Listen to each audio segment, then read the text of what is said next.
CM Revanth చిత్రపటానికి క్షీరాభిషేకం. జగిత్యాల జిల్లా ధర్మపురి పట్టణంలో రైతులకు 2 లక్షల రుణమాఫీ చేస్తున్నట్లు ముఖ్యమంత్రి రేవంత్ రెడ్డి తీసుకున్న నిర్ణయాన్ని స్వాగతిస్తూ కాంగ్రెస్ పార్టీ శ్రేణులు, రైతులు సంబరాలు చేసుకున్నారు. మండల కాంగ్రెస్ పార్టీ అధ్యక్షులు సంగనబట్ల దినేష్ ఆధ్వర్యంలో పట్టణంలోని నంది చౌక్లో రేవంత్ రెడ్డి చిత్రపటానికి క్షీరాభిషేకం చేశారు. అనంతరం మండల కాంగ్రెస్ పార్టీ అధ్యక్షులు మాట్లాడుతూ గత 10 సంవత్సరాలు పరిపాలించిన బీఆర్ఎస్ ప్రభుత్వం రైతులకు చేయని రుణమాఫీని కాంగ్రెస్ పార్టీ ప్రభుత్వం చేయడం చాలా ఆనందంగా ఉందని వ్యక్తం చేశారు.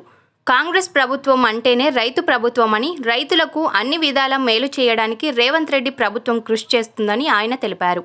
ఈ కార్యక్రమంలో మండల ఉపాధ్యక్షులు వేముల రాజేష్, జక్కు రవీందర్, యూత్ కాంగ్రెస్ పార్టీ నాయకులు, మండల కాంగ్రెస్ పార్టీ నాయకులు పాల్గొన్నారు.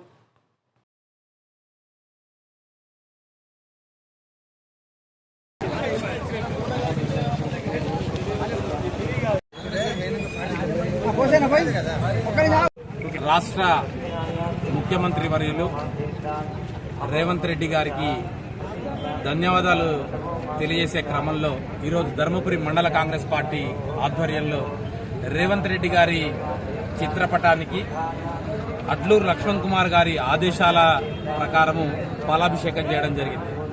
వాస్తవంగా తెలంగాణ రాష్ట్రంలో గత ప్రభుత్వం ఏదైతే ఆర్థిక క్రమశిక్షణ లేని ముఖ్యమంత్రి, మాజీ ముఖ్యమంత్రి చంద్రశేఖరరావు గారు రాష్ట్రాన్ని విచ్చలవిడిగా చేసినా గాని గడిచిన 6 మాసాలలో 6 గ్యారంటీల్లో భాగంగా రైతు రుణమాఫీ వినాయక మొన్న కేబినెట్ మీటింగ్ పెట్టి చెప్పడం జరిగింది. వాస్తవంగా ఇది ఏదైతే రేవంత్ రెడ్డి గారి ప్రభుత్వము, కాంగ్రెస్ ప్రభుత్వము, ప్రజాప్రభుత్వము, రేవంత్ రెడ్డి గారికి రైతుల పక్షాన, ధర్మపురి మండల కాంగ్రెస్ పార్టీ పక్షాన అనేక ధన్యవాదాలు తెలియజేస్తూ ముగిస్తున్నాను. జై కాంగ్రెస్.